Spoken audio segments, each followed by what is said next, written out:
31 ડિસેમ્બરને લઈ સુરત શહેર police action મોડમાં પોલીસ પાસે આવ્યું ડ્રગ્સ ડિટેક્શન મશીન।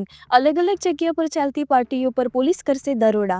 લોકોની લાડના સેમ્પલ લઈને પોલીસને આ મશીનની મદદથી ખબર પડશે કે વ્યક્તિએ નશો કર્યો છે કે નહીં। આ મશીન પોલીસની કામગીરીમાં ખૂબ જ સહયોગી સાબિત થઈ શકશે।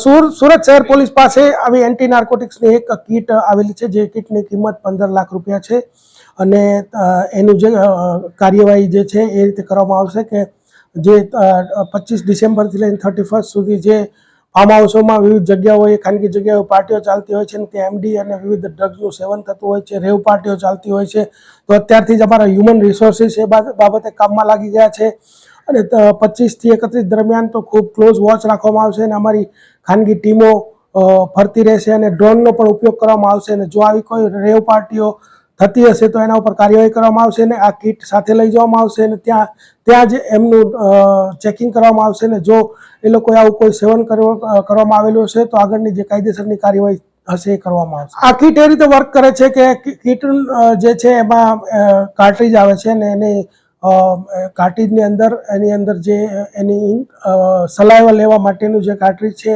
સલાઈવા એની જે આપણી લાળ છે એ લઈ અને એની અંદર નાખવામાં આવતા ખબર પડી જાય છે કે એને ડ્રગ્સનું સેવન કર્યું છે કે કેમ અને ત્યારબાદ એનો રિપોર્ટ આવતો હોય છે, પોઝિટિવ કે નેગેટિવ। જો પોઝિટિવ રિપોર્ટ પ્રારંભિક આવે તો આગળ પછી એને જે FSLમાં ને મોકલવાની જે કાર્યવાહી છે કરવામાં આવે છે। કેટલી મિનિટોમાં ખબર પડે છે? પ્રારંભિક જે છે તો 30 સેકન્ડથી 1 મિનિટની અંદર ખબર પડી જાય છે।